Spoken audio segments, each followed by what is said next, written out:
This show is a proud member of the Nerdy Legion Podcast Network. Get more at nerdylegion.com. Enjoy the show. This is Brightside Home Theater.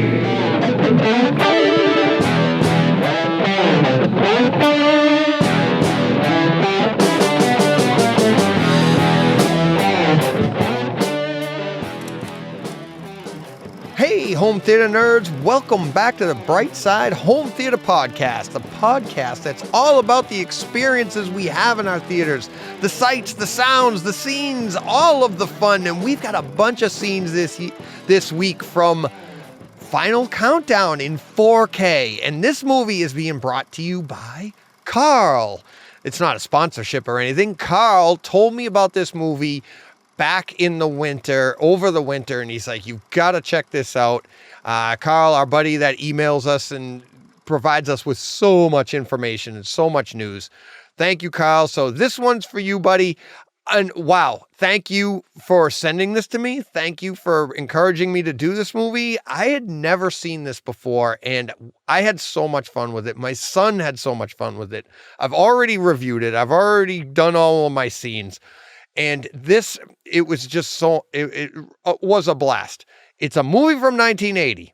So it's not the greatest home theater experience, but at the end of it, I'll give you my recommendation on if you should own this or not. And I'm going to say, I'll let you find out that then. But big news. I got to start the show off with this. Oh, by the way, my name's DJ. This is Brightside Home Theater. If you want to check out the podcast, check out my website, brightsidehometheater.com. Pretty simple. You want to support us monetarily? I'll talk about more of this later after the review. You can go to Patreon, patreon.com, blah, blah, blah, all that. None of that. This is more important. Everybody, big news. I had this last week, but I couldn't say it. My daughter is engaged. She got engaged last weekend. The gentleman, her boyfriend, who is now his fiance, asked me for permission. Of course, I said yes. Greg is a great guy. So they got engaged last weekend. So this past weekend, we had my daughter's graduation party, which turned into an engagement party as well. That's where she announced it to everybody. It was the weekend before that they actually did get engaged, but I had to keep it quiet because she wanted to tell people about it at the party. And I was afraid that you guys are so great that if I said something last week and even you heard about it on Friday, the podcast would have come out Friday. She would have been announcing it on Saturday. And you guys are so great. You would have been on Twitter or wherever and congratulating me. And I appreciate that, but I didn't want it to ruin anything for her. But it's been a whirlwind, to say the least. And that means I got to pay help. I'm helping to pay for a wedding. So what's going on behind that? Screen is going to be put on hold. My home theater upgrading my projector is going to be put on hold. I got a lot of other priorities. This podcast is not being put on hold. I am not going to stop doing the podcast, but I am taking next week off. Sorry, I need to get some stuff done. And I'm rebuilding and still dealing with that. Believe me, this is my second take at this because the first take, I didn't have my mic on. Another snafu because of different scenes that I'm using. But anyways, yes, my daughter is engaged. We are so proud. We are so happy. I mean, that's what you want for your kids, right? You just want them to be happy. She's very happy. She's like over the moon. So very happy about that. Thought I'd announce that to everybody because I'd love to tell everybody. So, hey, all right, back to Final Countdown. The picture for Final Countdown, really, really great. Really, really grainy at times. There are some scenes in this movie that you're going to be like, wow, this is 1980 and the color is so vibrant. It looks so great. The shots on the deck of the Nimitz look so great. The colors are popping off of the crew. Everything looks great. But then you got these long shots and it's like, talk about grainy. It's like Rice Krispie grainy. It's ridiculously grainy.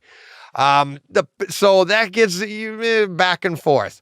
The sound, The bass at times is fantastic. Not DTSX crazy bass, not like, I mean, there are some rumbles, no punches in the chest though. Nothing really to, you wouldn't say this is a great subwoofer test. Let's put it that way. But it is engaged. Your subwoofers are engaged. Your subwoofers are they're working. There's some scenes that I'm going to talk about where your subwoofers are working really well. There are two great scenes in this movie that I give boxes of. One gets 3 boxes of popcorn. One gets 2 boxes of popcorn. One of them is my favorite scene in the entire movie, and but for a different reason, and I explain that as well. But yeah, the sound.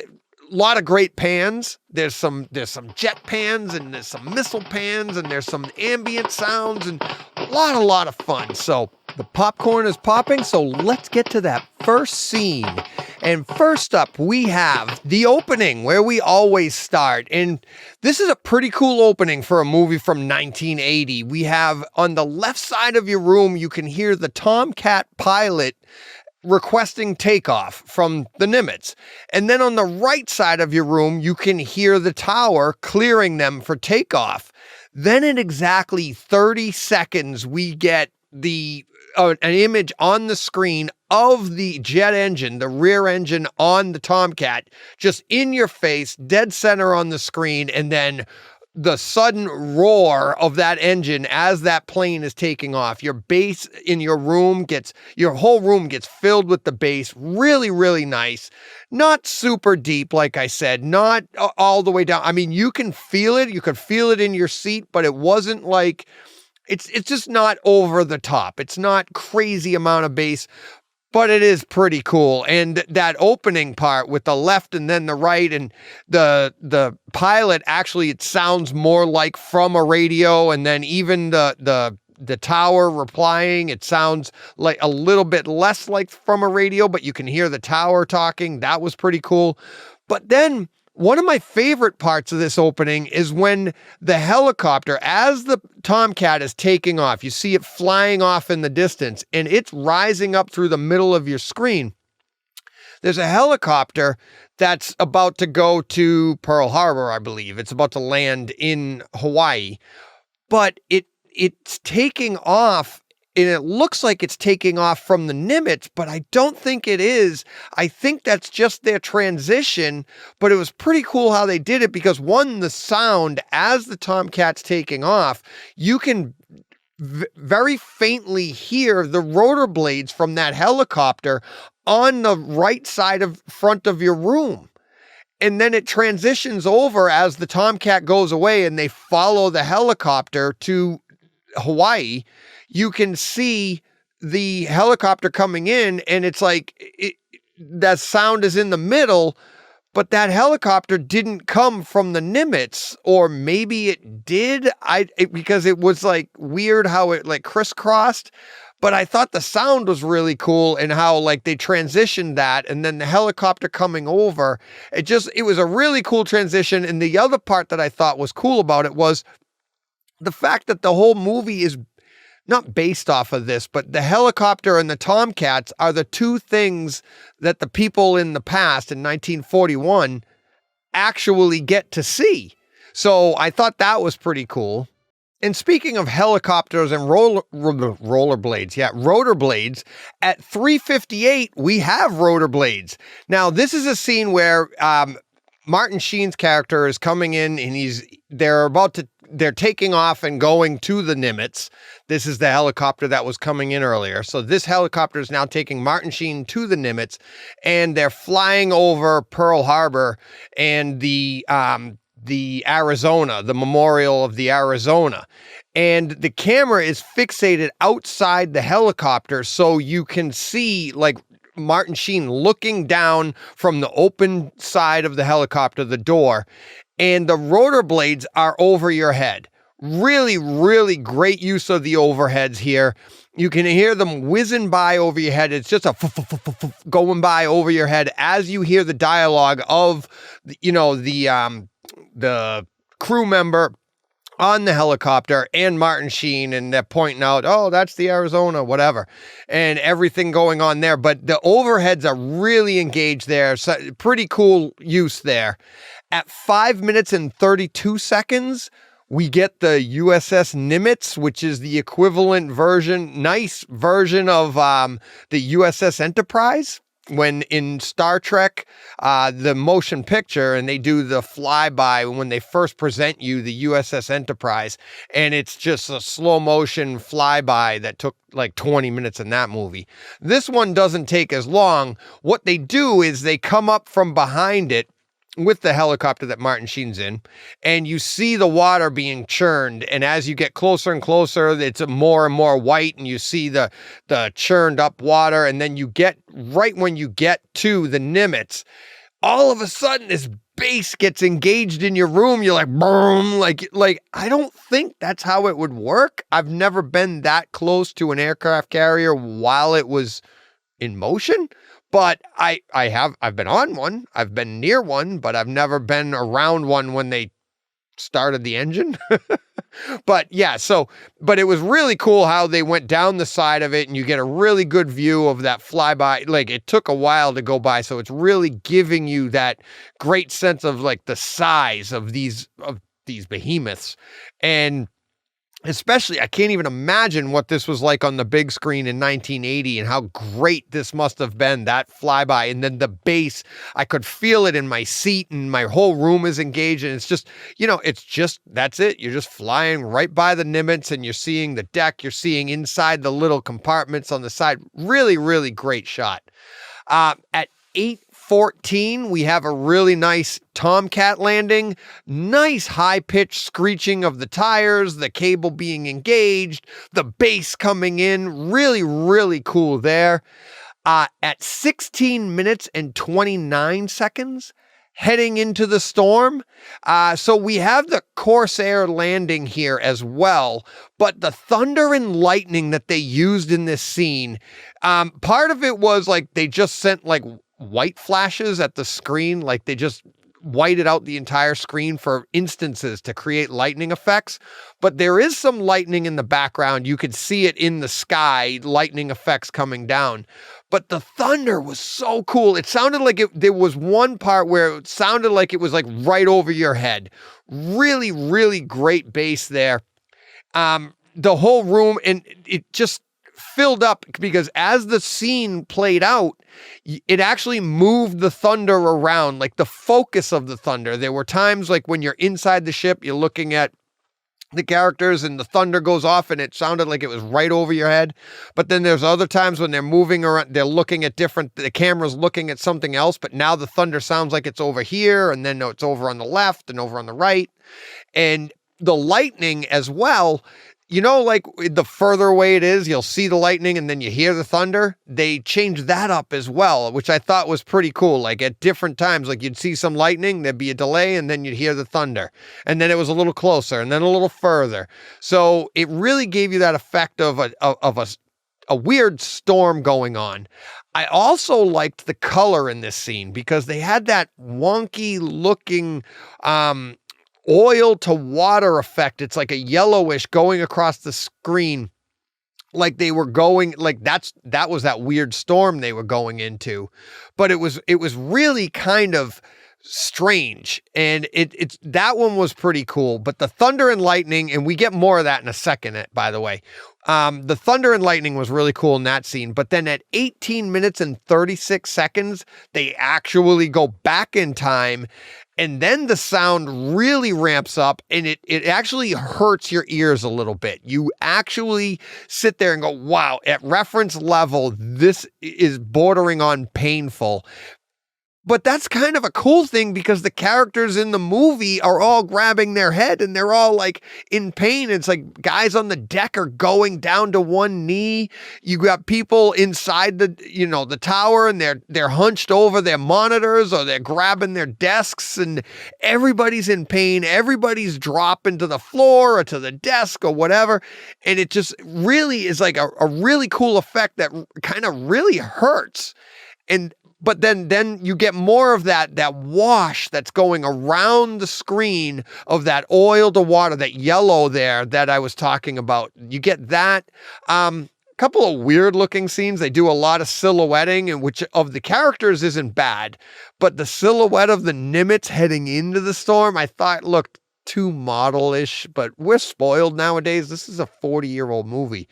So back then, I'm sure everybody was, just enthralled and like, this looks fantastic.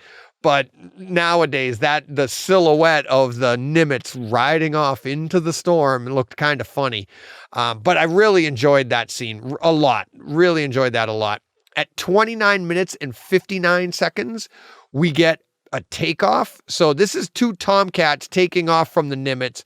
Great bass, great color, very reminiscent of Top Gun, which is weird for me to say because, well, this is a movie about going back in time. So I'm going back in time, but I've already seen Top Gun. So I guess I can take the liberty of flipping it and like, who's copying who when clearly we know how history played out.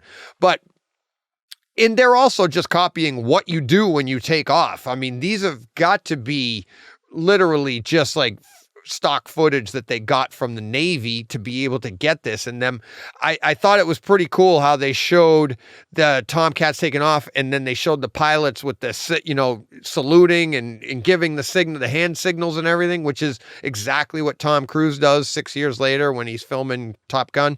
I thought that was really cool. The color, again, I can't get over how great being on the deck of the Nimitz looks, how great the color looks on these planes. Like I said, very reminiscent of Top Gun. Great use of that. Full room engagement of when these two Tomcats just shoot right off the end of the deck. I thought it was fantastic. Really, really cool. At 3250, we're going to move this one to the end because this is, I think this is my favorite scene of the movie. So I'm going to move that to the end. So if you don't know what I'm talking about, I'm not even going to give you the title, but it was, my son and I were like, we got to watch that again. It was awesome. It was just so great. But I'm going to move that one. We're going to wrap up all of the scenes with that scene because it was so, so good.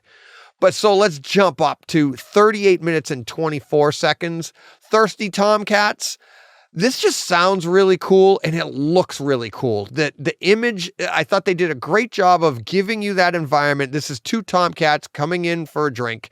They're in 1941, but they're getting refueled in midair. And I just thought that the sound, it put you up there with them. It sounded like you hear the wind going, you hear the engines from the planes, you hear like just everything sounded appropriate. And you can hear the pilots talking to each other.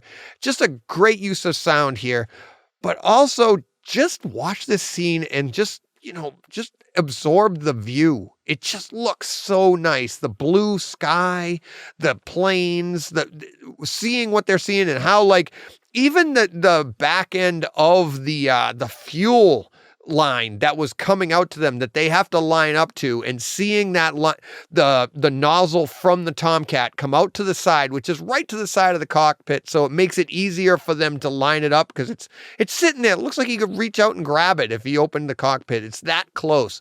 And they just did a really good job of filming this and just putting you right in that cockpit, right in that seat, and being able to see everything. But you're actually not in the cockpit. You're actually outside of the plane, being able to see all this. I thought it was beautifully, beautifully shot. Really enjoyed that scene. Check that out at 3824.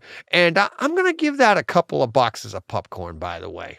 Then at 4355, we have a yacht attack. And this is where the Japanese planes come down and basically they light up the yacht that's got the Senator on it. And it's really nice base of these planes coming in, and the gunfire is just, it's just okay. I would have liked a little bit more bass there, but maybe they were just going for that. They were older, Japanese guns from the 40s. So they didn't want them to have the punch that the Tomcats have. So maybe it was effective. If that's what they were going for. But it was pretty cool how they came down. The sound got more intense as they got closer. Obviously, everybody on the yacht's getting anxious as the planes are getting closer. The sound is getting closer. So it really built the scene for you. And I thought it was a pretty cool scene. But this next scene at 47 started at 47 minutes even.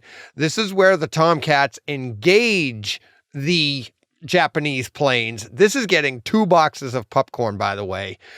They just start with flybys, but let's actually back up a second. Let's go to the 47-minute mark.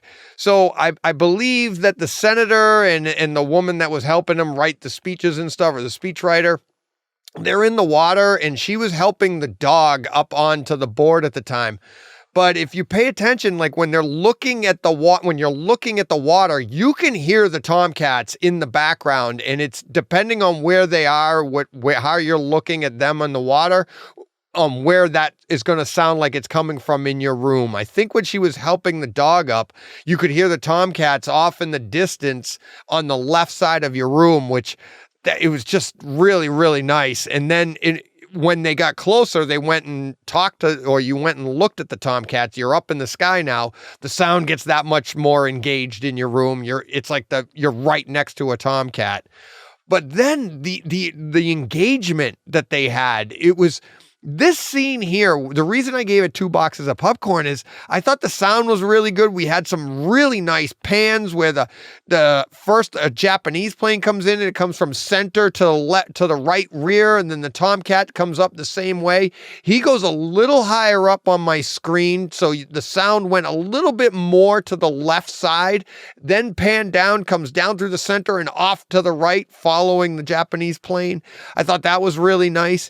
And then there are other pans as well where they go back and forth across the front of your room. Just different. You can hear the score. The score was in there too. That sounded really cool. But the way they were just teasing them and playing with them, I've got to wonder, like, was this scene here, again, started at 47 minutes and it goes on for quite a bit. 2 minutes, when we get into the control tower at 49 minutes and 20 seconds, I'll talk about that in a second, but my point in this scene was this the entire basis of Top Gun? Like, did they say we need to make a movie where this is what all we're going to do is we're just going to toy with other planes and we're going to, so they have the Top Gun program and we're going to do that so we could see little planes go up against Tomcats and blah, blah, blah. I'm like, is that where the inspiration for Top Gun came from? Because this scene looks like most of the battles in Top Gun when they were in training, and it just so cool. Really, really cool. But anyways, back to the scene itself and how it's playing out at 49 minutes and 20 seconds. It's not really a timestamp. It's just, that's how long they just said in the plane, like, why are we toying with these guys? So then right from there, we go to the control tower and they're making the decision. What are we going to do? They're headed this way. What should we do? But pay attention to now you're in the control tower. You just came out of the sky, listening to jet zoom all around you. But now you get the quieter noises of the control tower, and you can hear in the background, in the rear of your room, you can hear like computers going or something. You hear that tick, tick, tick, tick, tick, little things going all around you.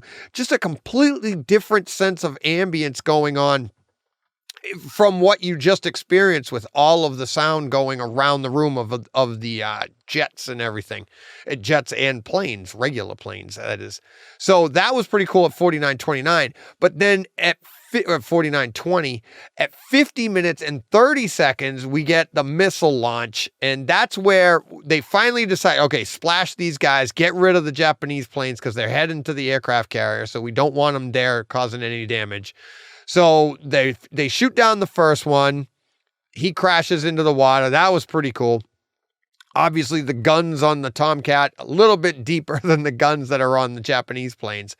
But then the second one gets blown out of the sky. My son and I cracked up because that pilot had no idea what was coming. They don't even know what missiles are at that point. They don't know. We weren't launching missiles like that. And he just, 1 minute he's there, boom, next minute, phew. But the sound for that It actually did pan very nicely. Tomcats, center right of your screen, missile launch from there, and you get the sound at center right of your screen, and it goes boom, right by you. It takes off to the left, and then boom, splash, hits the plane, and boom, the plane explodes in front of you. Really, really great pan there. Really enjoyed that. But yeah, at 47 minutes, that's all part of that 47-minute start at the 47 minutes and it goes to 50-30 till the second. So it's 3 minutes of just a lot of fun. That's why I gave that 2 boxes of popcorn. Then at 1 hour, 28 minutes, 10 seconds, 3 boxes, three, see my fingers? 3 boxes of popcorn, launch aircraft. This is almost my favorite scene of the movie, but it's still unbelievable. What a great scene. So Kirk Douglas says, launch aircraft. And I think they launch every plane on the ship. Every single plane. It's it's unreal. Just when you think this scene is over, like, okay, we're going to launch a few and I've seen them all. It just keeps going. This scene goes from 1 hour, 28 minutes and 10 seconds all the way to 1 hour, 29 minutes and 58 seconds, which is almost 2 minutes straight. But that it doesn't feel like 2 minutes it's not even 2 minutes. It's less than 2 minutes, but it's 2 minutes straight of launching aircraft. Everything, the pans going across, there's one part, the base is incredible. There's one, and again, it's from 1980. It's not like deep DTSX, make your walls shake base. It's appropriate. There's one part where Tomcat is taxiing to be able to take off, and just the room, the vibration in your seats, and the bass just comes even deeper, just because the engines are like whatever it is. But the different planes, the different engines panning by, the way the way they shot it, and the way they focus in on, sometimes it's just missiles going by, the end of the wings are going by, the cockpits are going by, the planes, the overhead shots, and you're seeing 2 off the end of the deck, just boom, taking off. The entire scene, this scene here, when it was over the first time my son and I watched this, we both looked at each other and went, I could just watch that all day long. That could be the entire movie. This scene right here, if you watch nothing else in your theater from this movie, watch this scene. This scene is worth buying the movie for. It's just that much fun. I don't think you'd be disappointed owning it if you just watch this scene. It's over and over, just planes taking off. So if you like to watch planes take off, if you like to watch planes take off from an aircraft carrier, and you love home theater, and if you're hearing me now, we're well into this podcast, so you love home theater, you can check that box off. You got to check this scene out. If you don't have it on disc, find this movie somewhere and you'll check out this scene at 1 hour, 28 minutes and 10 seconds, 3 boxes of popcorn, launch aircraft, and they do. And then at 1 hour and 33 minutes, pretty much even, this is where the Nimitz comes back to 1980. And basically we get a replay of everything, of what happened earlier with the pain and the sound, and basically the same sounds in your room that are painful to hear at reference level. But what was different, I almost didn't put this one in because it's kind of redundant. It's the same as we had earlier. But the way they mixed in the sound from history, the sounds of what was going on in Pearl Harbor, and that's why I titled this one Pearl Harbor, because at 1 hour, 33 minutes, the Nimitz is coming back to our present time right when the Pearl Harbor attack takes place. So you hear everything. You hear like the historical recordings of that, of FDR talking about, the day will live in infamy, easy for me to say. All of that playing out at the same time that we're getting this horrible sound because we're traveling back in time. I thought that was a cool mix of sound there. Kind of sad too, of what what could have been, but how would history change? But that's not what we're here to talk about. We're here to talk about the home theater of experience, and I thought that was a pretty cool effect right there. Now, let's get to my favorite scene from the movie. I hope I don't disappoint you, because it's just my favorite scene of the movie. My son and I, we had a blast with this scene. We actually backed it up, watched it again. It's just, it's because of what takes place. The home theater part of it is fantastic. I'm giving it 2 boxes of popcorn. This scene is at 32 minutes and 50 seconds. Are They Ours is what I'm titling it. And this is when the Tomcats first come down and they buzz the tower. They buzz the yacht for the first time. The senator's on there, the crew, the woman that's helping him, his other, I think it's another senator or whatever. They're all on the ship and they sit on the yacht, the little yacht and the dinghy in the water practically. And these Tomcats come at them. And the home theater part of this is fantastic. Again, as these Tomcats are coming at him, the bass, the sound, your room is just building and building. The sound, as it gets closer and closer to the yacht, the sound is just getting more and more enveloping in the room. And then right when they get to the yacht, and then it's almost like they just launch straight up in the air above the yacht, but they just come in and go straight up. And it's just a great, peak of sound right there as they take off. And that's where they get the line, "Are they ours?" Like they don't know what they're looking at, because one guy on the yacht even says, he goes, "The speed, like what are those?" And my son and I, but even before the Tomcats got to the yacht, we were like, oh boy, this is going to be awesome, because we can't even wrap our heads around that right now. Like, I can't even think of anything like a plane now that would be back in 1980, that when me as a 10-year-old kid in 1980 would have been like, wow, what was that? I mean, even the stealth bomber only came out a few years later, and we would have just been like, oh, okay, wow, it's a weird shape. But those planes, compared to what they had then, they didn't even have helicopters then. So that was later in the movie as well, that the helicopter was a big deal to them. My son and I actually looked that up. They had invented the helicopter, I think, in 1939. So it was around, but not to the point that people knew what they were.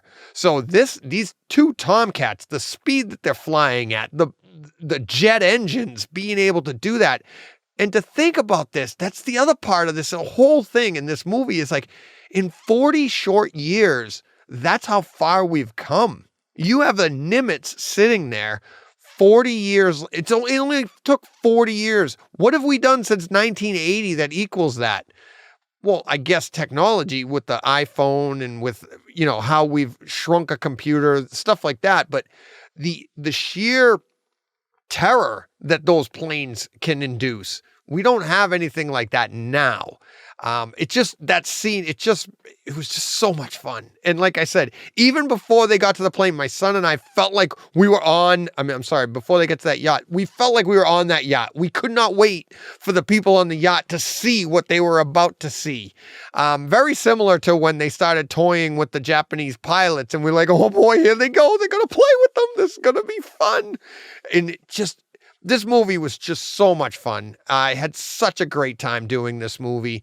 I can't believe I had never seen this movie before. And I'm pretty sure it was Carl that recommended this movie to me and asked me to do this back in the winter. And I ordered it right away. I was very excited to get it in.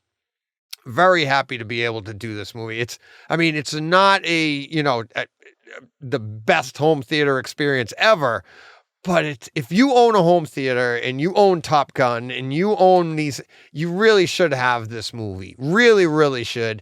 I can't imagine how much it is. I haven't even looked. I'm too excited. I'm not here to sell things. I'm just here to give you my opinion. And my opinion on this movie is, if you own a home theater, you got to own it.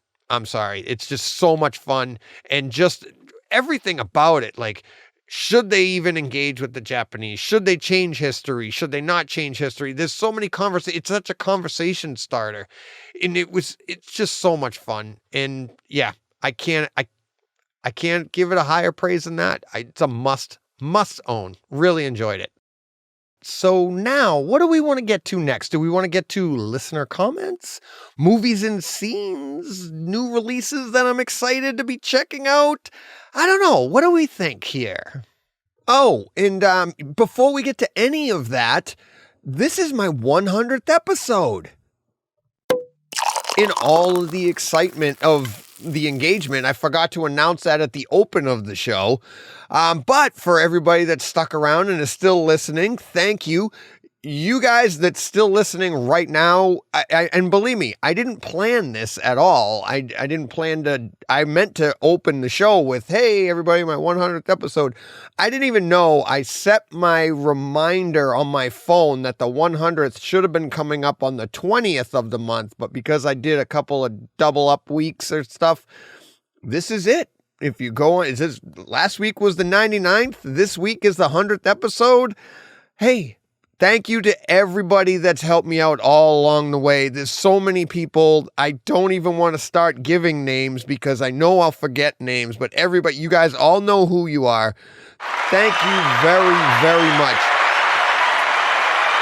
I really appreciate everything that everybody's done for me, promoting me on Twitter, promoting me on YouTube, encouraging me to do other things, getting into YouTube.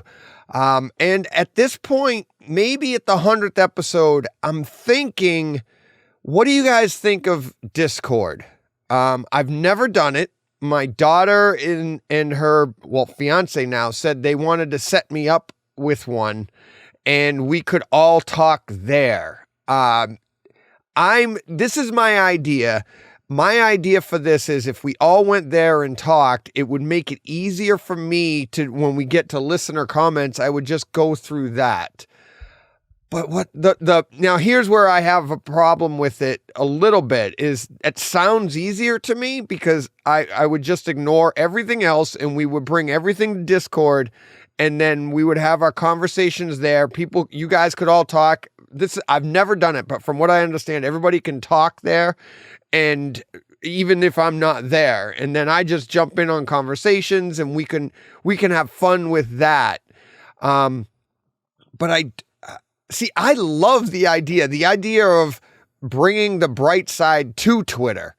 Everybody thinks Twitter is a cesspool, and I love engaging there because it is a challenge. I love that challenge. That's why, like when John and I started out doing this, we came up with the bright side because one, for home theater, I like the bright side of the screen, talk about the fun of the movies, but then it was also the bright side of the negativity. Let's fight through that negativity. So I kind of liked that. And if I went that Discord way, I feel like I would be ignoring that, but it would make my life easier, but I don't want to lose listeners and friends that I've made on Twitter, if that makes sense. So you guys let me know, DM me, email me, let me know what your thoughts on it are, and we'll go from there. But anyways, this is my 100th episode. I can't believe I've done 100. I know I said I'm taking next week off. I'm going to take next week off. I need some time to hang out with my wife. I need some time to actually get into my theater and watch some movies just because. But we're going to do some day trips and stuff like that and have some fun. My wife and I take the car out for a drive. But anyways, that's it. I'm very excited. I can't believe I've done, and hey, names I will mention, and I would be remiss if I didn't mention them. AV Rant, Tom, Rob, HT guys, Braden, Ara, thank you guys so much. I went, what did I do? Probably 20 episodes and 20 podcasts before meeting them, and then it's in skyrocket. So thank you to both of them. Thank you. And Tom, this is for you, buddy. I know you need another drink. But yeah, it's been such a ride. It's been so much fun. I can't wait to do more. I mean, I'm at 100 right now. I can't even, and it took me almost 2 years to get here, obviously, at doing roughly one a week. Aaron Brader at over 1,000. I'm like, so I've got 20 years left to catch them. It doesn't even make sense. It's amazing what those guys have done and how long they've been at it. So that's pretty cool. And AV Rant's not far behind. I think they're in the 800s now or something like that. But yeah, so thank you to all those guys. Thank you to everybody that's been on the podcast that's helped me out. Thank you to everybody behind the scenes that's helped me with computer issues, that's helped me with Zapiti issues, that's helped me with home theater issues, that's suggested ideas, that's promoted me, that's done everything. Thank you, thank you, thank you. Because without you guys, it's just me sitting here talking to the camera like this, like I'm doing right now, and I'm pretending you're listening and you're laughing and you're applauding and everybody's having a great time. So all right, enough with the sound. All righty, let's get to some new releases. What's coming out next week? Nothing. Oh well. Nothing. But I am looking forward to, I picked up the Transformers movie. I'm going to be checking that out this week. The original from the 80s, the animated series. Looking forward to seeing that in 4K. I don't have like a lot of high hopes for that though, because 4K in animation, it's like how many pixels can you put in to make a red car? It's just all red. There's no gradation in a car or in an animation, you know? So I don't have high hopes, but I have a theater and I love buying media, physical media. So I got to own it. And I do have a wedding to pay for, but I still will be doing my physical media. That I will definitely be doing. It's all the little extras that I like to do that I'm going to cut back on. Let's see, what else do we got? Movies and scenes this week. And scrolling through my emails and my Twitter feed, I didn't see anybody specifically send anything like a movie or a scene that they needed to check out. So if you want to send those in, we'll talk about them right here, movies and scenes of the week. Particularly scenes, like if you come across a scene that you really like, that maybe the sound overhead sounded really good, stuff I talk about here that you noticed in a movie, even if it's in a movie, like if you see, Final Countdown and you notice something I didn't talk about, bring it up and we'll talk about it here. I want to say, like, could you email me those? Because it's easier to file those away that way. So could people email me that stuff or DM me? How about that? That makes it easier to file those away for me. I'm trying to streamline my work to make this more consistent, make it easier for me so I have to spend less time actually prepping for the show and just more time watching movies and doing the show. So yeah, email me or DM me DM me on Twitter, unless that Discord thing takes off, and we'll see about that in the future. But yeah, let me know scenes and we'll talk about them here. Next up, listener comments. One of my favorite parts of the show. That's why I moved it to the end. I love talking about what you guys are talking about. And we have one this week that comes in from Steve George. And I don't even need to read the tweet, but it was a tweet about concessions and the candy and the popcorn. And he sent me a picture of, I think it was a chocolate chip cookie. And he's like, what do you think of this? And do you like this? And I don't think I've ever had that particular candy or that particular cookie. But the point of the tweet was, we could do an entire podcast just on concessions alone. Do you like popcorn? Do you like popcorn with butter? Do you like popcorn without butter? Do you like it with a little shaker cheese on top? That's my favorite.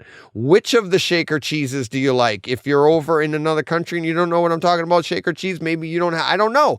Because who knew that, I thought the entire world, including the moon, had Junior Mints. So when Steve George, why does he all of a sudden, like, it's a big deal to get Junior Mints? Junior Mints are the greatest candy ever because they're delicious and they freshen your breath.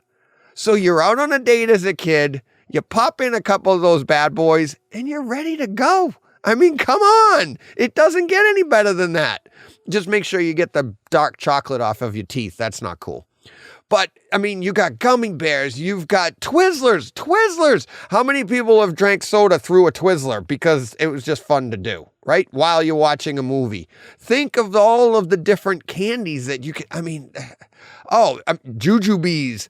You throw those at the screen, I guess. I don't know. Malt balls. I don't even like malt balls, but I eat them in my theater because they remind me of when I was a little kid and my mother bought them for me at, I think it was a Lady and the Tramp or something like that. The animated movie was like, here, this is all they had. And I was like, I don't even like these. But I have a memory of eating these things in a theater in Milford, Mass.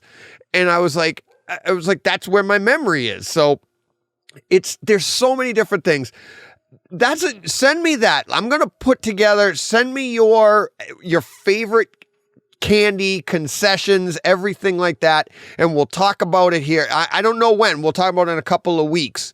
I'll put a bunch of them together and we'll see what we come up with. I'll do a concessions podcast or something like that. All the candies and popcorns and sodas and drinks and stuff like that. That could be a lot of fun. Mark V at Husboo333 says, at Brightside HT, I feel foolish again. Just watched The Abyss.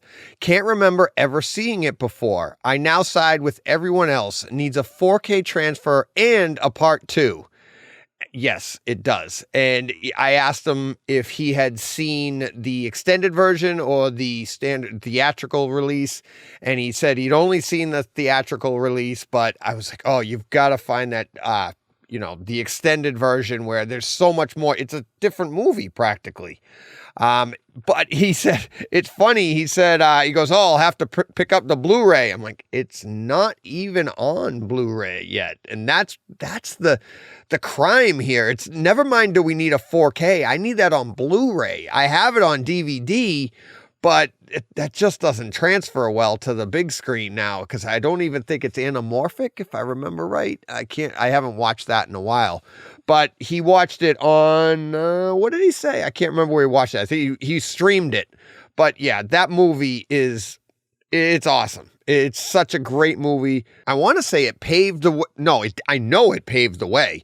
I want to say it came out in 1990 and it did pave the way for Terminator 2 because all of the work that they did on that with the water and everything, that's what led to the T-1000 and being able to have the confidence to do that in Terminator 2, the liquid metal thing. But aside from that, I mean, just the movie itself, the story, I mean, it's funny, and I'm going to go off on a little bit of a soapbox here, but the kids today think that this whole climate change thing and everything, and that's all new, and this hasn't been around. It's like, that's what The Abyss is about. That's what that movie is about. It's about climate change. It's about take care of your planet or it'll take care of you, like, badly.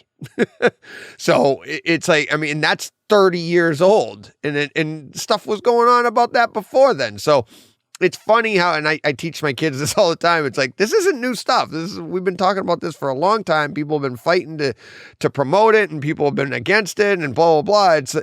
It just feels new now because of social media and it's a new media to be able to talk to the whole world about it. So, but anyways, that's my soapbox for today. Let's get back to some listener comments. And in emails, we have John chiming back in with his Atmos music issue that we talked about last week. If you remember, he was talking how like Apple was a certain way and he didn't really, and I wasn't 100% clear. So he said it was a problem with Tidal Atmos. I Googled it. Tidal has like a 14 dB offset compared to non-Atmos tracks. Apple doesn't. So it wasn't Apple that was giving him an issue. It was Tidal. And to be honest, I don't even know what Tidal is. I haven't used Tidal. I don't know what that is. I've just used Apple Music. So, but yeah, for anybody else that, for the information regarding last week. And Carl sent in a bunch of emails again. And one of them actually was pretty cool. He has is a business card holder and it had the THX logo on it. That was pretty cool. I thought it was funny. This is one of the ones he sent to all of us as well. Dish and Warner Media end feud, bringing HBO Max, blah, blah, blah. back to Dish.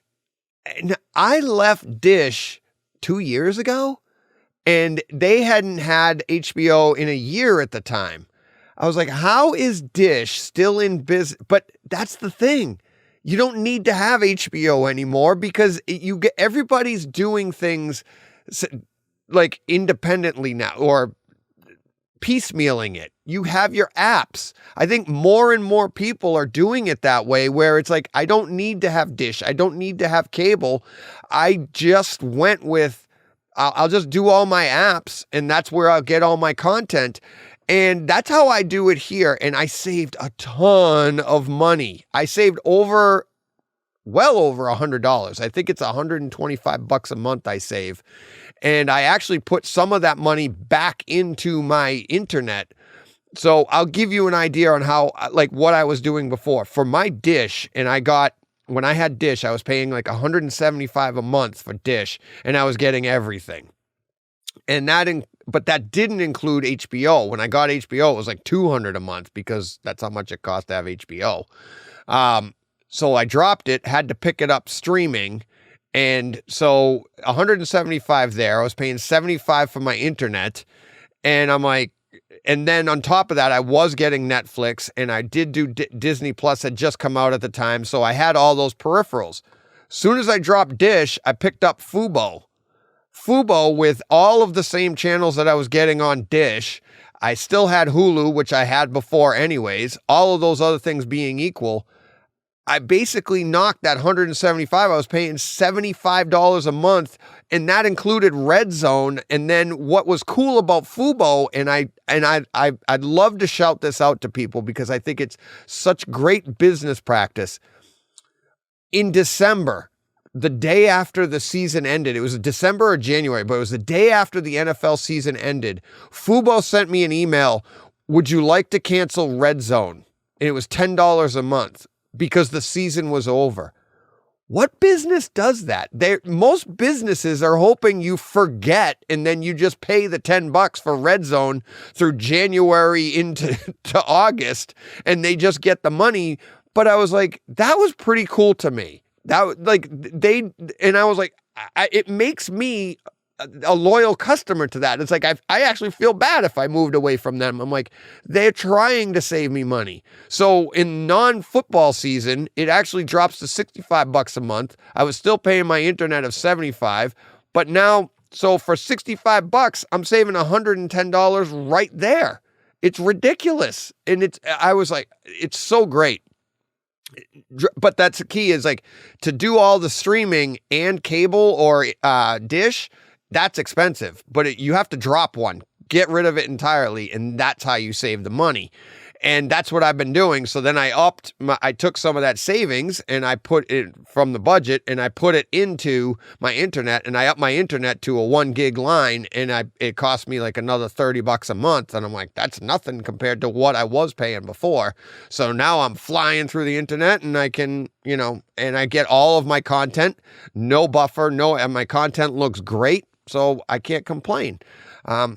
That's just how I handle the bright side of the screen for all of my streaming content. Just thought I'd let you guys know that. But I thought that was weird. It took Dish this long to finally get HBO. I'm like, but who cares? Who cares? Let's see. What else? I think that's enough for this week, to be honest with you. We have, I don't really see anything else of note. If I've forgotten a great comment that you made, let me know. Hit me up, and I'll be sure to get it into next week's or the next time I'm on. Thank you to everybody on Twitter. Thank you to all my Twitter followers. Hey, I do have some new Twitter followers this week, by the way. We have Josh Stevens, we have Ville Vels, and we have Movie Chatter Podcast and tfft Cinema. But I think I included that one the last time we had one. But if I forgot, or if I already did, no harm, no foul. Thank you for joining me on Twitter. Thank you for promoting the podcast. Thank you to everybody on Twitter. And thank you to my 14 patrons. Thank you guys so much. I appreciate it. If you want to support the podcast monetarily, join my 14 patrons and helping me out pay for all of this lavish studio here. If you want to join them, you can go to Patreon at Patreon/Brightside Home Theater. And you can donate as little as $1 or as much as you'd like. And they take once a month, they'll take your money from you. They'll give most of it to me, keep a little bit of it for themselves. And it's a fun way to help, to be a part of the podcast, to help. And I do put stuff out there from time to time for Patreon only. I definitely will be doing something next week for Patreon only, seeing I'm off for the week. And I like to send stuff to those guys every now and then. But more to come. As I get more and more Patreon supporters, I'll grow even more. So thank you to everybody. Thank you to 14. Thank you to everybody. It's been 100. Let's do, well over 100 more. I'm really looking forward. It was one of my favorite parts of the week, sitting down, talking to you guys. I get so excited about this. I'll tell you a quick little story before I go. The first part, I did about 30 minutes of final countdown, recorded the entire thing. And right behind this curtain right here is a door that goes upstairs. I left the door open. I didn't care. I was having fun. My wife and daughter are upstairs listening to me record like this. And I had a blast. I was telling you guys all about Final Countdown. And I went to listen to it back, and my mic wasn't on the entire time.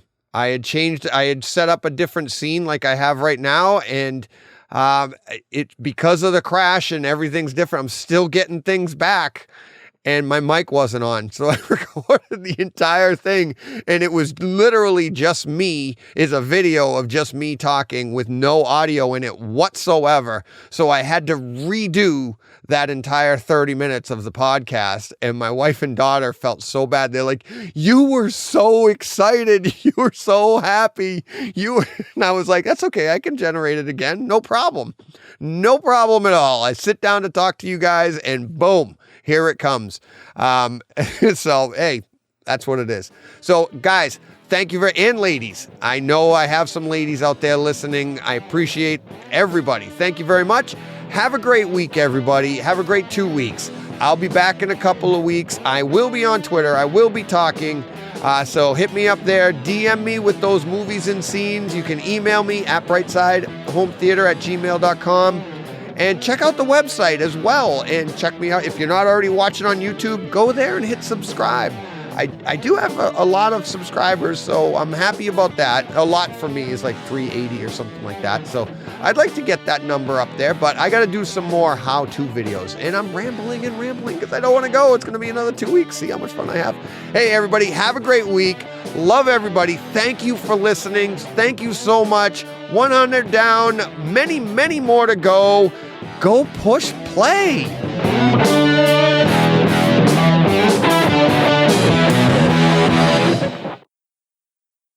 Hey, Fred. This has been a Hey Fred production with theme music by Jeff Bernhardt and Throne Vault Productions.